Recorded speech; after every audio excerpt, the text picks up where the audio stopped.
España, martillo de herejes, luz de Trento, espada de Roma, cuna de San Ignacio. Magníficas palabras de nuestro insigne historiador, Menéndez Pelayo. Y estamos con don Rafael María Molina para hablar precisamente del Concilio de Trento, un concilio muy importante en la historia de la Iglesia y muy importante también porque España tuvo una gran participación, ¿no es así? Así es, el Concilio de Trento es uno de los concilios más importantes de toda la historia de la Iglesia Católica. Duró 18 años, entre 1545 y 1563, y supuso la auténtica reforma con mayúsculas de la Iglesia y la auténtica respuesta espiritual y organizativa de la Iglesia al desafío que supuso la herejía protestante con todas sus terribles consecuencias. Claro, porque ellos, los luteranos, dicen reforma, mal llamada reforma, y siempre se ha dicho la contrarreforma, ¿no? Pero realmente la reforma fue la católica, ¿no? Así es, como explica muy bien el profesor Bárcena, que es un experto en estos temas, que cuando oímos hablar de la contrarreforma parece que es un término negativo, ¿no? Parece que son los reaccionarios cavernícolas que se oponen a los reformistas que traían la libertad y la luz, no sé qué. Eso es pues un término propagandístico protestante. La auténtica reforma de la Iglesia es lo que se conoce como contrarreforma. Y el jalón fundamental en ella fue el Concilio de Trento. Bueno, reformas son verdades inmutables, ¿no? Que lo que hizo Trento precisamente es reafirmar, ¿no?, el dogma católico frente a los grandes errores del luteranismo que dividió la cristiandad, hizo mucho daño, entonces fue necesario este concilio para dejar las cosas claras, ¿no?, para asentar la fe, ¿no? Sí, así fue. La herejía protestante, mal llamada reforma, pues trajo unas terribles consecuencias de todo tipo, ¿no? Y unas guerras devastadoras, revueltas que trajeron un derramamiento de sangre enorme. Millones de almas se perdieron probablemente porque millones de personas en el centro de Europa, por ejemplo, les fueron arrebatados de golpe los sacerdotes y la posibilidad de recibir sacramentos, y fue terrible, ¿no? Desde ese punto de vista espiritual fue el peor cáncer que ha tenido la Iglesia pues hasta nuestros días. Y bueno, pues la respuesta de la Iglesia, la auténtica respuesta espiritual que necesitaba era el Concilio de Trento. El Concilio de Trento fundamentalmente lo que hace es precisar los principios fundamentales de la fe católica, defender el dogma católico contra todas las agresiones y todas las herejías del protestantismo, y también lleva a cabo una importante reorganización interna de la Iglesia. Es un momento muy importante de la cristiandad, ¿no? Estaba siendo amenazada y era un concilio muy necesario, ¿no? Sí, fue muy necesario. Hay una figura impulsora muy importante del concilio, más que ningún papa realmente, fue el emperador Carlos V, rey Carlos I de España y V de Alemania, que ya se dio cuenta, pues ya en la década de 1530, que era muy necesario un concilio general, un concilio universal, para hacer frente al desafío de la reforma protestante, porque aparte de esas terribles consecuencias que hemos dicho, pues trajo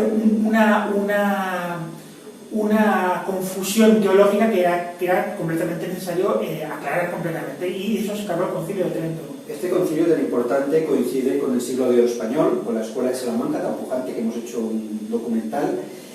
Entonces, ¿podría hablarnos de las figuras más destacadas de los españoles, especialmente, que brillaron en este concilio? Pues sí, una serie, pues este concilio pues están en principio todos los obispos, la mayor parte de los obispos de Europa Católica, de España, de Francia, de Italia, también de Alemania, las partes católicas que habían sobrevivido al luteranismo, digamos, y bueno, y en ella tuvieron parte fundamental los españoles. España era entonces la primera potencia, y hubo unas figuras que son insignes, unos obispos y unos teólogos españoles que participaron en el Concilio de Trento y que tuvieron un papel fundamental en las decisiones que se tomaron, ¿no? Figuras insignes como Diego Laínez, Alfonso Salmerón, Francisco Torres, el obispo Guerrero, el obispo Mendoza, el obispo Pérez de Ayala, tuvieron una gran influencia. Martín Díaz Pilicueta, de la Escuela de Salamanca. Martín Díaz Pilicueta, de la Escuela de Salamanca de origen navarro.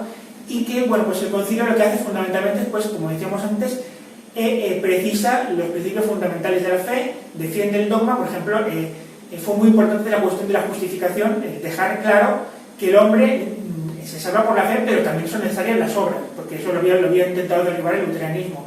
Fue también importante dejar claro, el concilio lo hizo, que las fuentes de la revelación es la Sagrada Biblia, la Escritura, pero también es la tradición católica de los diferentes concilios que ha habido anterior, la tradición que conforma la Iglesia.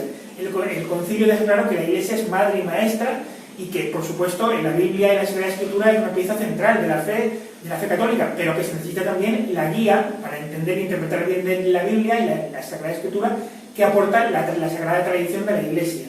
Luego también, pues, por ejemplo, se confirmaron todos los sacramentos, muchos de los cuales habían sido eliminados por el luteranismo. confesión, luego muy importante el tema de la transubstanciación, se dejó bien claro que la presencia real de Cristo es real y que el pan se convierte totalmente en el cuerpo de Cristo, y la sangre y el vino se convierte en sangre de Jesús, y ya en ese momento, a partir de ese momento, ya no hay carne ni hay vino, o sea, ya no hay pan ni hay vino, hay carne y sangre. Eso que lo había intentado pues también dinamitar los protestantes. Luego también se llevó a cabo una gran reorganización de la Iglesia.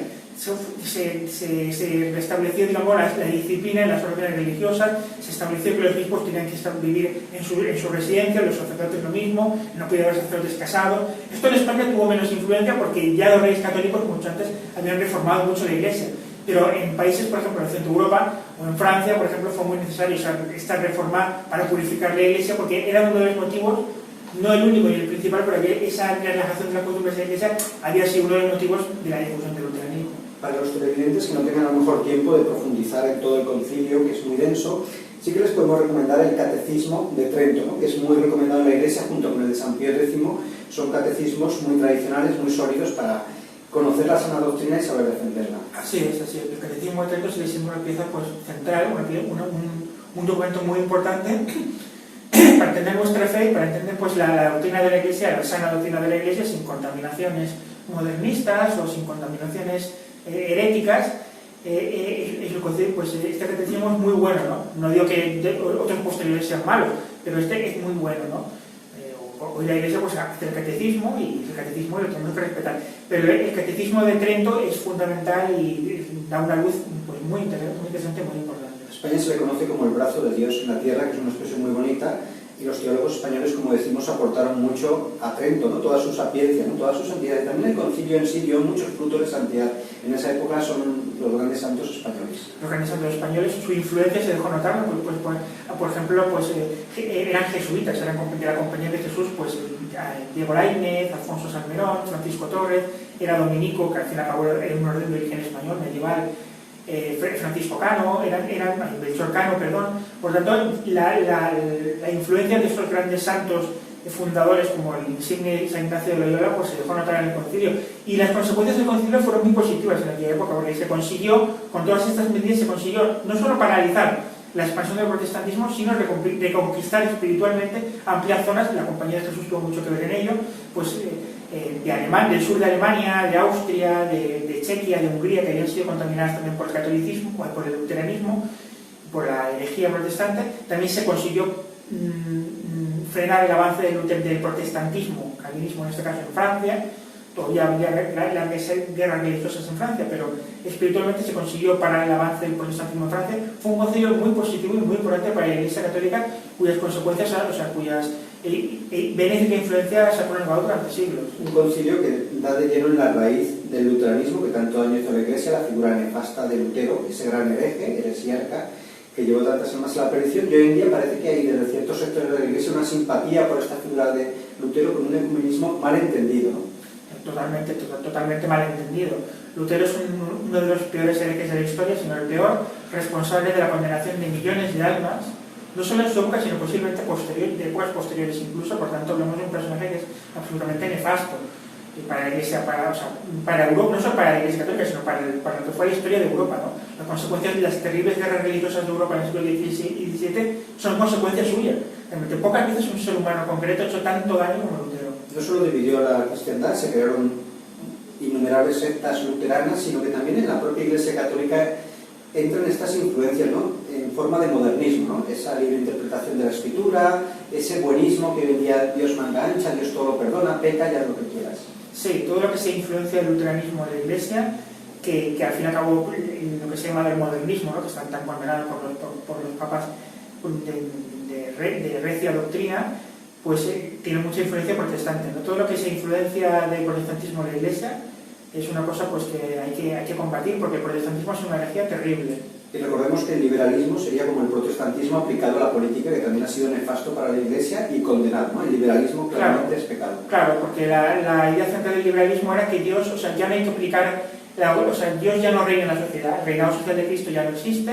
Entonces el reinado social es lo que se decide pues cada 4 años en un parlamento, que puede votar sobre cualquier cosa sin ningún respeto a la ley natural, Y entonces lo que sea la vida y lo que sea el mundo lo decide cada 4 años unas mayorías políticas formadas por políticos muchas veces absolutamente corruptos, ¿no? También, volviendo al protestantismo, pues fue terrible y nefasto, pues lógicamente pues que el hecho de que ellos pues degradan o intentan degradar la figura de la Santísima Virgen María, ¿no? Por eso la gran bandera también de la contrarreforma fue la Virgen María. En las guerras religiosas del siglo XVI y XVII, en la que tanta parte tuvieron los tercios españoles defendiendo la fe católica en toda Europa, las banderas de los ejércitos católicos españoles y Alemania, por ejemplo, la guerra de los 30 años en el siglo XVII, llevaban siempre la Virgen María. Era su signo de batalla contra la herejía protestante. María es la vencedora de todas las herejías, como nos recordó en una charla Monseñor Schneider.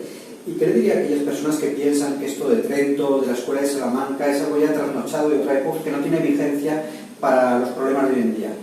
Yo creo que esa idea sería muy equivocada, porque si leemos, pues como decíamos antes, el Catecismo de Trento, o vemos simplemente pues, los principios que se aprobaron en Trento, pues veremos que se habla de muchas cosas que nos afectan hoy en día, ¿no? Y que la propia Iglesia está hablando hoy en día, ¿no? El Trento es una luz muy importante. Don Rafael, le agradecemos mucho. Don Rafael María Molina, como le gusta llamarse, ¿no? También el nombre de María, siguiendo a Rafael, pues le agradecemos mucho estas pequeñas pinceladas sobre Trento.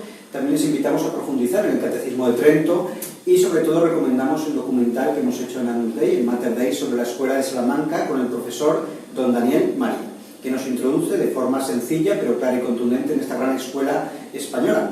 Recuerdo en España, martillo de herejes, luz de Trento, y fuimos una de las grandes luminarias de la cristiandad. Por eso les animamos a estudiar nuestras raíces hispánicas y a defender la cristiandad.